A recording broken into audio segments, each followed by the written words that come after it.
¿Qué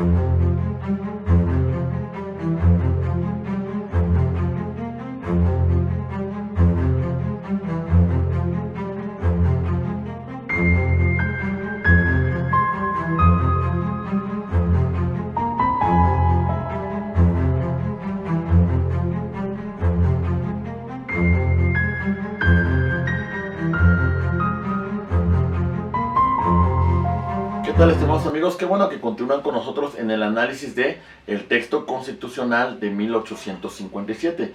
Ya hemos hecho referencia en otros videos a antecedentes históricos de nuestro constitucionalismo. Ahora vamos a abarcar que analicemos dos textos constitucionales fundamentales. Uno de ellos es la de 1857 y el último es la constitución que actualmente nos rige, que es del 5 de febrero de 1917.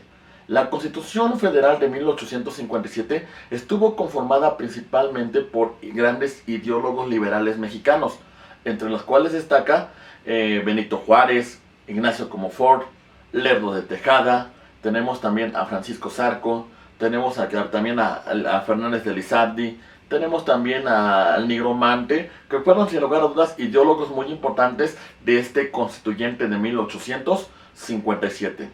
Esta constitución, al final de aquí también hay que tomar en consideración que retoma algunos puntos muy importantes con las denominadas leyes de reforma.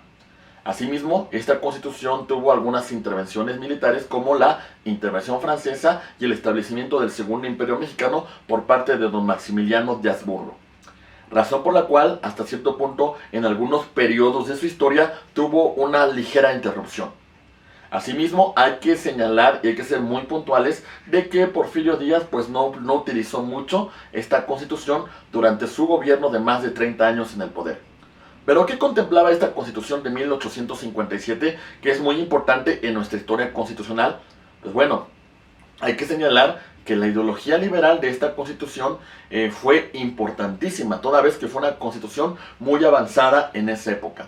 Además de que esta fue jurada un día 5 de febrero de 1857 y estableció un capítulo de garantías constitucionales, de garantías individuales. En este tenor tenemos que hacer mención que se estableció un medio de control de constitucionalidad en el artículo 101 de esta constitución, creando o reafirmando la existencia del juicio de amparo. Tenemos que esta constitución estaba constada principalmente de 8 títulos, la cual se componía de 128 artículos.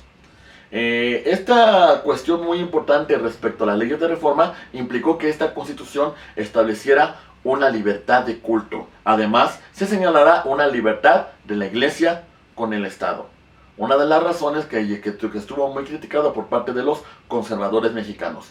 Y dividió al país en 25 estados, un territorio y el Distrito Federal. En virtud a esto que hemos hecho mención y además de la poca aplicación o del poco respeto que se tuvo al texto constitucional, sin lugar a dudas surgió una dictadura como la de Porfirio Díaz y un tema de desigualdad muy grande para todos los mexicanos. Bajo esta circunstancia, el 20 de noviembre de 1910 estalla el movimiento de revolución en México. Y hay que tomar en consideración esta época porque de alguna manera durante esta lucha armada se establecieron muchos grupos revolucionarios en el poder. Pero lo único que tenía un contexto constitucional respecto a que el orden constitucional podía restablecer el orden del país era el Barón de Cuatro Ciénegas, don Venustiano Carranza. Y en ese tenor hay que mencionar que el Barón de Cuatro Ciénegas convocó un congreso constituyente en la ciudad de Querétaro de 1916 a 1917.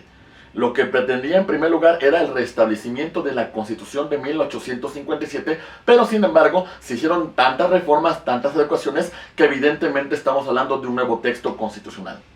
Esta Constitución de 1917 fue promulgada el 5 de febrero de ese año y entró en vigor hasta el día 1 de mayo del año de 1917. ¿Pero qué estableció esta Constitución o qué postulados consagró el texto constitucional? Vamos a hacer referencia en primer lugar a que se estableció 9 títulos. El título primero abarca principalmente 3 capítulos fundamentales. El capítulo primero habla de los derechos humanos y sus garantías, los cuales se encuentran contemplados del artículo primero al artículo 29. Estableciendo el artículo primero que los derechos humanos que se van a proteger son los que contempla la Constitución, así como los tratados internacionales, dando origen al control de constitucionalidad y o control de convencionalidad.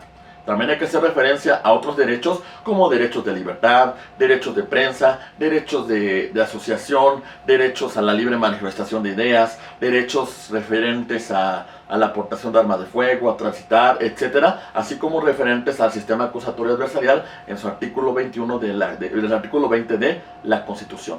También hay que hacer mención muy importante que el capítulo segundo de este título primero habla de los mexicanos. Abarca del artículo 30 al artículo 32 y principalmente se refiere a los derechos y obligaciones de los mexicanos. Por su parte, el capítulo tercero habla de los extranjeros y se encuentra contemplado en un solo artículo, el artículo 33 de la Constitución. Tenemos también un capítulo cuarto de la Constitución que hace referencia a los ciudadanos mexicanos y abarca del artículo 34 al artículo 38 y nos señala las condiciones para ser ciudadanos mexicanos, estableciendo 18 años y un modo honesto de vivir, además de cumplir con algunos derechos y obligaciones que consagra el propio texto constitucional. Tenemos que el título segundo principalmente se va a integrar por dos grandes apartados o dos grandes capítulos. El capítulo primero habla de la soberanía nacional y la forma de gobierno, estableciéndose del artículo 39 al artículo 41 esta referencia. La soberanía nacional reside esencial que originalmente en el pueblo y los poderes públicos se constituyen en favor de este. Por otra parte, también se establecía que la forma de gobierno era una república representativa, democrática, compuesto de estados libres y soberanos y tomando como modelo de división territorial al municipio libre. Por su parte, el capítulo segundo del título 2 habla de las partes integrantes de la federación. En este supuesto vamos a señalar que se encuentran contemplados del artículo 42 al artículo 48, estableciendo la existencia de 31 entidades federativas y la Ciudad de México. Tenemos también un título tercero que principalmente se compone de 4 grandes capítulos. El capítulo primero hace referencia a la división de poderes, artículo 49, ejecutivo, legislativo y judicial.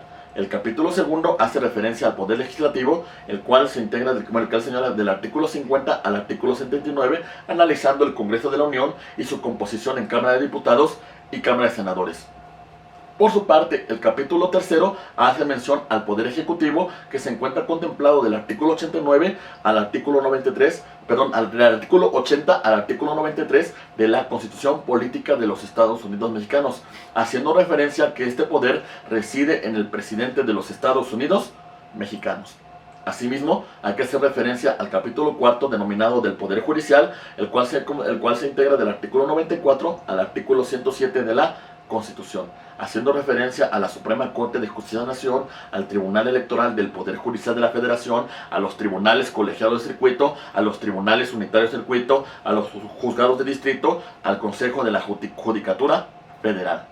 También tenemos otros títulos, como por ejemplo el título cuarto, que hace referencia a un solo supuesto, un solo capítulo respecto a la responsabilidad de los servidores públicos, principalmente haciendo referencia al Sistema Nacional Anticorrupción, abarcando del artículo 108 al artículo 114 de la Constitución. Por su parte, el título quinto hace referencia a un punto muy importante que menciona de los estados, de la federación y de la Ciudad de México, estableciendo del artículo 115 al artículo 122, asimismo también regulando lo referente al municipio libre. Tenemos otro apartado muy importante que es el título sexto, que principalmente se encuentra conformado por un solo capítulo, del trabajo y la previsión social, artículo 123, que se divide en dos grandes apartados. El apartado A, relaciones obrero-patronales, y el apartado B, las relaciones entre el Estado y sus trabajadores. Por otra parte, tenemos un título séptimo que hace referencia principal a las previsiones generales de la Constitución, el cual se encuentra contemplado del artículo 124 al artículo 134 de nuestra Constitución. Tenemos un título octavo que hace referencia a las reformas de la Constitución, de como lo establece el artículo 135, señalando que las reformas a la Constitución se van a realizar por parte de los miembros, dos terceras partes de los miembros presentes del Congreso de la Unión, así como la aprobación de las mayorías de las legislaturas de los estados. Con motivo de la reforma de la Ciudad de México, también la Ciudad de México interviene en el proceso de reforma constitucional. Por su parte, tenemos también un título noveno y último que hace referencia a la inviolabilidad de la Constitución, refiriéndose que si en caso de perturbación de la paz, en caso de algún desorden, tan pronto se retomaran las instituciones del país, la Constitución de 1917 retomaría vigencia, retomaría validez. Estimados amigos, como ustedes podrán darse cuenta, el análisis de la historia constitucional de México es fundamental. Y conocer nuestra historia nos va a ayudar a evitar algunos errores que se podrían cometer en el pasado. Muchas gracias por la atención brindada hasta esta parte del video. Como siempre, su amigo Héctor Martínez Sandoval queda a sus órdenes. Gracias.